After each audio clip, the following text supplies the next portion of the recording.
what if you're not really here? Not just here, not entirely. Watching this video right now, maybe lying in bed, maybe walking, maybe trying to quiet the noise in your mind. But a deeper part of you, the part you don't even know exists, might already be somewhere else, existing, without memory, without body, without time, just presence, pure and unreachable, until now. Because here's a strange thought. If the universe has 11 dimensions, and you're moving through only 4, then where is the rest of you? Maybe that version of you, the one untouched by aging, pain, or story, isn't gone. Maybe it's just folded, layered inside a space you've never touched, but sometimes feel, in dreams, in déjà vu, in that quiet sense that something is missing and you don't know what. This isn't a theory. It's not even a belief. It's a possibility. And in the next few minutes, we'll explore it together. But first, subscribe and turn on notifications. That's how YouTube knows this kind of content matters to someone, maybe even to the version of you that's already awake. You've been told that reality is 3-dimensional, length, width, height, plus time. But modern physics whispers something else. It tells us this world, the one you can see, touch, measure, might be just a sliver, a thin layer resting on a much deeper fabric. 11 dimensions, stacked, interwoven, humming with possibility.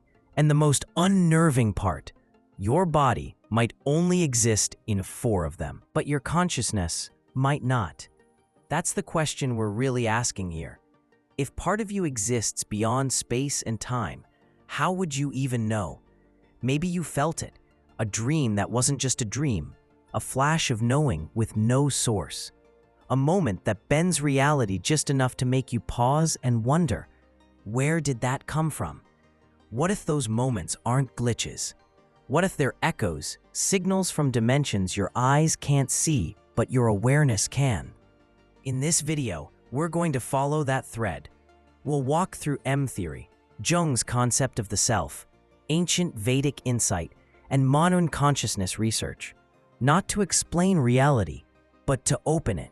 Because maybe, just maybe, the version of you watching this video is only a fraction of what you really are. So here's my question to you. Have you ever felt like someone else is watching your life unfold? And that someone might actually be you? There's a reason you feel so bound to your body. Your senses were wired to give you just enough input to navigate survival. Vision, hearing, touch. They don't show you the world. They show you a version of it, pre-filtered, compressed, stitched together by your brain into a story you can act inside. But what if those senses were never meant to perceive the full picture? According to N theory, one of the most advanced frameworks in physics, the universe isn't made of particles at all. It's made of vibrating strings. And these strings don't just exist in the 3 dimensions we experience. They vibrate across 10 spatial dimensions plus time. Let that sink in. You're moving through 4 dimensions, but the equations that govern the cosmos, black holes, gravity, quantum entanglement, only work when reality includes 11. So where are those extra dimensions? Physicists say they're compactified, curled up so tightly that they're invisible to us, like threads hidden in the weave of a fabric we're too close to see. That's not philosophy, that's math. And if that math is right, then you're not whole. You're a projection, a slice of a much larger being, folded into this tiny layer we call reality. Think of it like this. Imagine a 2-dimensional creature living on a piece of paper. It can move forward, backward, side to side, but up and down, that's unimaginable. Now imagine you are that creature, and the 11th dimension is the air around the page. This raises a wild question. If the universe is built this way, why wouldn't you be? Why wouldn't your consciousness, like everything else, stretch across more dimensions than your brain can register? And now, we shift. Because this isn't just about string theory. It's about you, the moments you can't explain. The feelings that don't come from logic. The memories that feel like they're from another lifetime, another version of you. Maybe they are. Carl Jung called it the self. Not the ego, not the personality. But something deeper. A total being that includes your conscious mind, your unconscious patterns, your shadow, and something else, something transpersonal, beyond the individual. Jung believed we're all connected to this deeper self, and sometimes it sends us signals, not in words, in symbols, in dreams, in synchronicities, when a song plays at the exact moment you're thinking of someone, when a decision feels right, even though logic says it's wrong. When you meet someone and feel like you've known them for centuries, your mind tells you it's coincidence, but part of you knows it's not. That part of you might exist beyond time, might already be awake in a layer of reality you only brush against in sleep, silence, or sudden grief. Still skeptical? Good, let's go deeper. Modern neuroscience is beginning to challenge the very idea that your brain creates consciousness. What if your brain doesn't generate awareness, but receives it? Like a radio. You don't hear the music because the radio creates it. You hear it because the radio is tuned to the right frequency. And just like radios pick up different stations, your brain might be tuned to only one stream of consciousness. One version of you. But what if there are others? What if other versions of you are tuned to other dimensions, and every now and then the frequencies overlap? That would explain those moments when something feels familiar, but isn't. When a decision feels predetermined. When you wake up from a dream that was more vivid than anything you felt in waking life, you say, that dream felt real. Maybe it was. Not metaphorically. Literally. We're not done. Have you ever heard of people who die clinically and return with vivid stories of seeing the room from the ceiling? Of hearing conversations through walls? Of floating above time, experiencing multiple lives at once? Many of these stories are dismissed as hallucinations. But sometimes, the details they remember, people, places, exact words spoken, are later confirmed. That doesn't mean they saw heaven. But it does suggest that consciousness can exist without a body. And if that's true, then what are you? A soul? A signal? A projection from the 11th dimension? Maybe your thoughts aren't happening inside your head. Maybe your head is happening inside your thoughts. Here's a metaphor. Think of your current self as a two-dimensional shadow. It moves, it thinks, it loves, but it's just an outline, the silhouette of something much more complex. Your real self might be a multi-dimensional structure, too vast for you to comprehend, too layered to fit into one lifetime. And yet, you feel it. In those quiet, aching moments when something inside whispers, there's more. We're halfway through this journey, and here's the thread we're pulling now. If you exist in more than one dimension, then who is the version of you watching this right now, and who's watching them? Let's return to that metaphor. You are the shadow, and something, somewhere, is casting it. Not just one light, but many. From many angles, each one creating a different outline, a different you. What if you're not a single being, but a network of selves? Each one living out a version of your consciousness, one here, one in a dream, one in a memory that doesn't belong to this life, all connected by something deeper, something real. This isn't reincarnation, it's not fantasy, it's geometry, fractals. You've seen them, patterns that repeat at every scale. Zoom in and it looks the same. Zoom out, same again. What if your consciousness is fractal?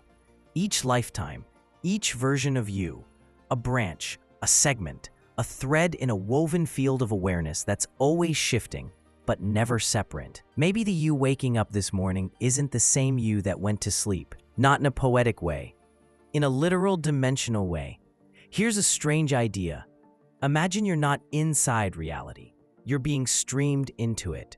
Like a beam of light moving through a prism, split into parts, colors, dimensions. You see one beam, but there are others. And sometimes those beams overlap. That's when you feel the déjà vu, that sudden wave of grief with no source. That weird sensation that someone is about to call you, and then they do. You brush against yourself, not the self you remember, but the one you are when no one is looking. Ancient traditions knew something about this. In the Vedic texts, the Atman, your true self, isn't a thing. It's the field, the ocean, and your waking mind is just a ripple. Not separate, not broken, just small, temporarily. The Gnostics said something similar. They saw the soul as fragmented, scattered across planes of reality. Our mission wasn't salvation. It was remembrance. And maybe that's why you're still watching this. Because something inside you remembers, not in words, but in feeling. Now, let's test the limits. Picture this. You're asleep, but in the dream, you're standing in a white hallway. You know you've been here before. You don't know how or why, but it feels more real than this room, this bed, this body. A voice calls your name. Not your name here, but another one. One you've never heard, yet instantly recognize. You turn, and there's you, older, wiser, or maybe younger. Timeless, and they smile. Not like a stranger, but like someone who's been waiting. You wake up, heart racing, eyes full of tears. But the feeling doesn't fade. That wasn't a dream. That was a crossing. A moment of resonance between dimensions, a glitch in the story. A reminder. These experiences are dismissed by science, but some scientists are listening. David Bohm, a quantum physicist, proposed something wild, that everything we see, this world of matter and motion, is the explicate order, but beneath it lies the implicate order, an enfolded dimension where all things are connected. Imagine reality like a hologram. Each fragment contains the whole, and the whole contains every fragment. So maybe you don't carry your memories inside your brain. Maybe your brain is just a decoder, and the memories exist in the field. Now imagine the field is multidimensional, and what you call you is just one slice. The implications are massive. Let's get practical. What do you do with this? If you're just a projection, a shadow, an echo, then how do you find the rest of you? Maybe you don't find it. Maybe you tune in. Through silence, through stillness, through dreams, through loss. When you stop trying to control everything, something else starts to rise. A feeling, a presence, a knowing that doesn't come in words but in pulses. You felt it.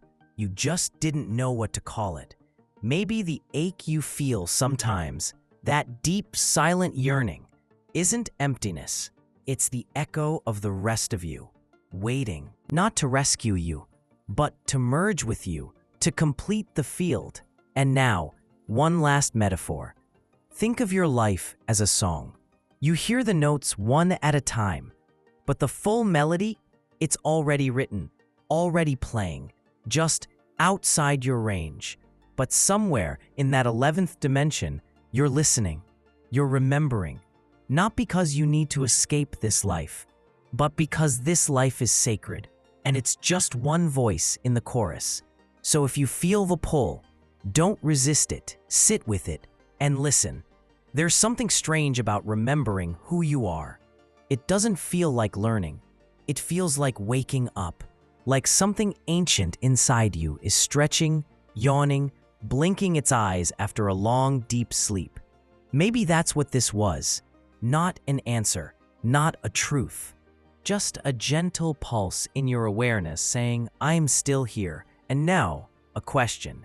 If you really are more than just this body, If your mind is a receiver and your consciousness is layered across dimensions, then what else have you forgotten? What other signals are trying to reach you? Through dreams, through silence, through a stranger's eyes, through the ache you can't name. Somewhere inside you, something already knows, and sometimes you feel it, not with your thoughts, but in the spaces between them. And maybe, just maybe, one of those moments is coming. Soon, unexpected, undeniable. And when it does, don't look away. Follow it. There's more waiting. Thanks for watching, and I'll see you in the next video.